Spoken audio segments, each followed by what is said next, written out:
25 अति महत्वपूर्ण प्रश्नों को देखेंगे, तो अंत तक बने रहेंगे और जो भी पहला बार चैनल पर विजिट किए हैं वो सब्सक्राइब करें। प्रश्न पहला है कि ब्रिटिश संसद द्वारा पारित अधिनियम और चार्टर किसके द्वारा पारित अधिनियम ब्रिटिश संसद द्वारा को कितने भागों में बांटा गया है। ये जो ब्रिटिश संसद द्वारा पारित अधिनियम है, इससे ही भारतीय संविधान का आधार भी कहा जा सकता है। तो भारतीय संविधान का आधार, संविधान का आधार आधार कहा जा सकता है किसे, जो ब्रिटिश सकता है ब्रिटिश संसद द्वारा पारित अधिनियम और चार्टर को भारतीय संविधान का आधार कहा जा सकता है। तो कितने भागों में बांटा गया, 2 भागों में। कौन कौन से भाग हैं, ध्यान देंगे। पहला भाग है कि कंपनी पर प्रभावी नियंत्रण स्थापित करने के लिए, ब्रिटिश संसद का प्रभावी नियंत्रण स्थापित करने के लिए स्थापित करना, और दूसरा पॉइंट जो है वो साम्राज्य के हितों की सुरक्षा के लिए, साम्राज्य के हितों की सुरक्षा के लिए। तो 2 भागों में बांटा गया था, ब्रिटिश संसद द्वारा पारित अधिनियम सुरक्षा के लिए। नेक्स्ट क्वेश्चन है, ईस्ट इंडिया कंपनी की स्थापना का उद्देश्य क्या था। ईस्ट इंडिया कंपनी की स्थापना का उद्देश्य क्या था। तो याद रखेंगे कि भारत के साथ व्यापार करने के उद्देश्य से ईस्ट इंडिया कंपनी की स्थापना हुई थी। A is the right answer. Next question, regulating act कब पारित किया गया था। रेगुलेटिंग एक्ट, बहुत इंपॉर्टेंट प्रश्न है कि रेगुलेटिंग एक्ट कब पारित किया गया था। तो 1773 में रेगुलेटिंग एक्ट पारित किया गया था। सही जवाब 1773। भारत में सर्वप्रथम सर्वोच्च न्यायालय की स्थापना किस अधिनियम के अंतर्गत हुई थी। तो भारत में सर्वप्रथम किसका, सर्वोच्च न्यायालय की स्थापना किस अधिनियम के तहत हुई थी। याद रखेंगे रेगुलेटिंग एक्ट 1773। बहुत ही इंपॉर्टेंट क्वेश्चन है, वेरी वेरी इंपॉर्टेंट क्वेश्चन, क्योंकि इससे प्रश्न काफी पूछे जाते हैं कि सर्वोच्च न्यायालय कब स्थापित, किस अधिनियम के अंतर्गत स्थापित हुई थी। तो रेगुलेटिंग एक्ट 1773, या सर्वप्रथम सर्वोच्च न्यायालय का प्रावधान कब किया गया था, किस एक्ट के तहत किया गया था। तो रेगुलेटिंग एक्ट 1773। तो इसको आप याद रखें, इंपॉर्टेंट क्वेश्चन है। अगला प्रश्न की ओर चलते हैं कि गवर्नर जनरल का पद पहली बार किस अधिनियम के अंतर्गत बनाया गया था। तो गवर्नर जनरल का पद पहली बार रेगुलेटिंग एक्ट 1773 के अधिनियम के अंतर्गत बनाया गया था। सी इज द करेक्ट आंसर। कि किसके द्वारा 1772 ईस्वी में गठित, प्रश्न को समझेंगे, थोड़ा ध्यान से देखेंगे कि किसके द्वारा 1772 ईस्वी में गठित गुप्त संसदीय समिति के प्रतिवेदन अर्थात रिपोर्ट पर 1773 ईस्वी में ब्रिटिश संसद द्वारा रेगुलेटिंग एक्ट पारित किया गया। तो रेगुलेटिंग एक्ट पारित करने के पीछे कौन सा ये था, गठित गुप्त संसदीय समिति थी, और किसके द्वारा यह गठित की गई थी। तो सही जवाब है सी, ब्रिटिश प्रधानमंत्री लॉर्ड नॉर्थ के द्वारा गठित गुप्त संसदीय समिति के रिपोर्ट पर 1773 में रेगुलेटिंग एक्ट पारित किया गया। अब आप सोच रहे होंगे कि आखिर गठित गुप्त संसदीय समिति क्या है, और ये इंपॉर्टेंट है क्योंकि ये प्रश्न पूछा जा चुका है, इसी वजह से मैंने शामिल किया है। समिति क्या है। तो ईस्ट इंडिया कंपनी में क्या हुआ था, ईस्ट इंडिया तत्कालीन दौर में, कि ईस्ट इंडिया कंपनी में व्याप्त अनुशासनहीनता, कर्मचारियों में अनुशासनहीनता और स्वार्थी प्रवृत्ति के कारण कंपनी को क्या हुआ था कि भारी क्षति का सामना करना पड़ा था, भारी क्षति सामना करना पड़ा था, जिसके कारण ये गठित की गई थी, गुप्त संसदीय समिति का गठन किया गया था। अब आप समझ गए कि गुप्त संसदीय समिति क्या है। तो ईस्ट इंडिया कंपनी में व्याप्त अनुशासनहीनता तथा स्वार्थी प्रवृत्ति के कारण, कंपनी में हुई क्षति के कारण, यह गुप्त संसदीय समिति का गठन किया गया था। तो सी इज द राइट आंसर। अगला प्रश्न की ओर चलते हैं, प्रश्न संख्या 8। रेगुलेटिंग एक्ट का उद्देश्य क्या था। रेगुलेटिंग एक्ट का उद्देश्य क्या था, भारत कंपनी की भारतीय सत्ता पर ब्रिटिश संसदीय नियंत्रण स्थापित करना। तो कंपनी पर क्या हुआ कि भारतीय सत्ता पर ब्रिटिश संसदीय नियंत्रण स्थापित करना और भारत में प्रशासनिक सुधार करने का प्रयत्न करना, ये दो जो था ये मुख्य उद्देश्य था। तो सही आंसर है सी, उपरोक्त दोनों। C is the right answer. Next question, regulating act 1773 में मद्रास तथा मुंबई प्रेसिडेंसी को किस प्रेसिडेंसी के अधीन कर दिया गया। रेगुलेटिंग एक्ट 1773 में क्या किया गया कि मद्रास तथा मुंबई प्रेसिडेंसी को, मद्रास या जो आज चेन्नई के नाम से जाना जाता है, और मुंबई, ये बंबई था, ये मुंबई हो गया है। तो मुंबई प्रेसिडेंसी को किस प्रेसिडेंसी के अधीन कर दिया गया। तो याद रखेंगे कि बंगाल प्रेसिडेंसी के अधीन कर दिया गया। So B is the regulating act 1773 के अकॉर्डिंग। नेक्स्ट क्वेश्चन है क्वेश्चन नंबर 10 कि रेगुलेटिंग एक्ट 1773 के तहत बंगाल प्रेसिडेंसी के गवर्नर को, किसके, कहां के, बंगाल प्रेसिडेंसी को गवर्नर को किस प्रेसिडेंसी का गवर्नर जनरल बना दिया गया।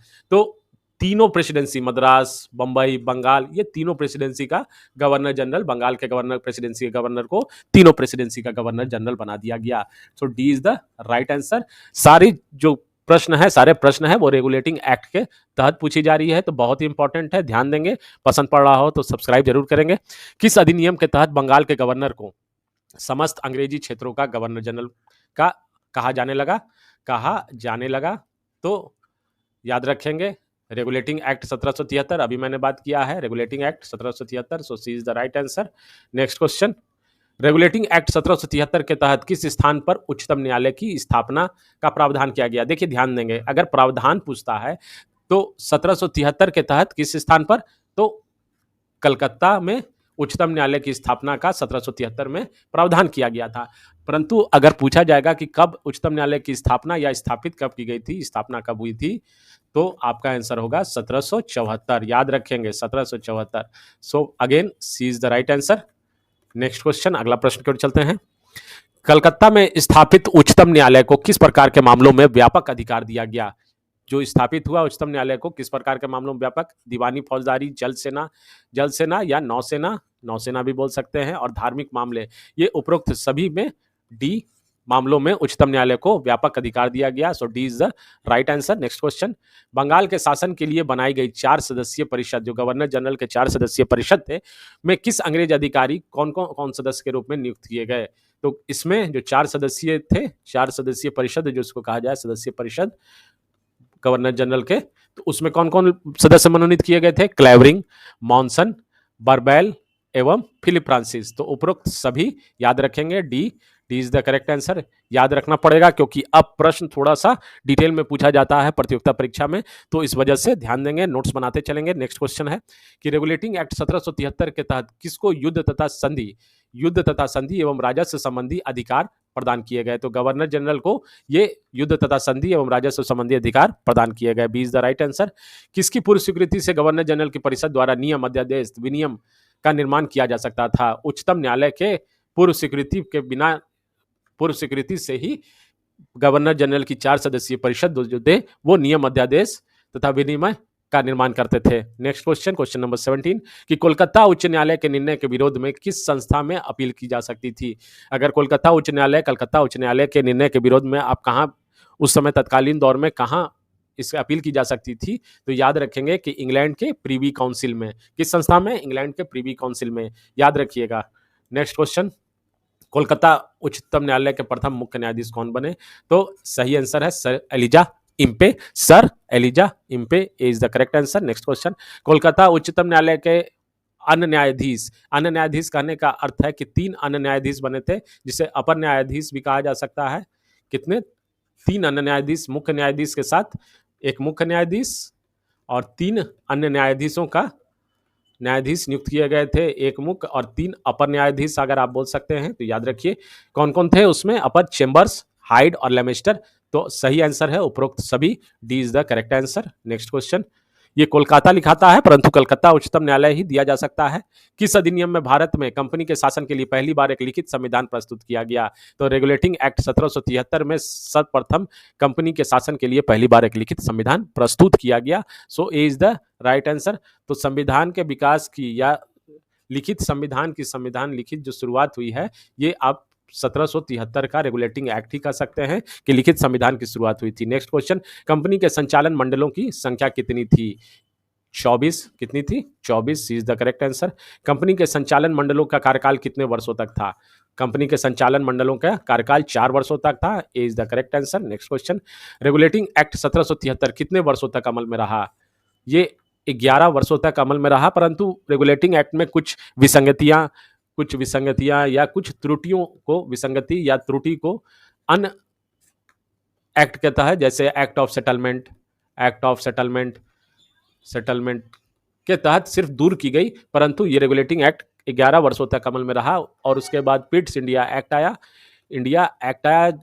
जो 1784 में, तो 11 वर्षों तक अमल में रहा। नेक्स्ट क्वेश्चन है कि किस अधिनियम के तहत गवर्नर जनरल की कार्यकारी परिषद की संख्या 4 से घटाकर 3 कर दी गई? यही विसंगतियां मैंने बताया था कि दूर की गई। Act of settlement 1781 B is the right answer. Next question, किस अधिनियम के माध्यम से कंपनी के व्यापारिक एवं राजनीतिक क्रियाकलापों को अलग अलग कर दिया गया? एक्ट ऑफ सेटलमेंट के माध्यम से ये व्यापारिक और राजनीतिक क्रियाकलापों को अलग अलग कर दिया गया। So B is the right answer. तो जैसा मैंने अपने दोनों क्लास में आपको क्लास 1 और क्लास 2 में जो बताया था लेक्चर में, क्लास 2 दोनों लेक्चर में रेगुलेटिंग एक्ट और बेसिक के माध्यम से उसी पर आधारित मैंने मल्टीपल चॉइस क्वेश्चन आंसर पूछा है। अगर वीडियो पसंद पड़ा हो तो लाइक, शेयर और सब्सक्राइब जरूर करेंगे, एक छोटा सा योगदान।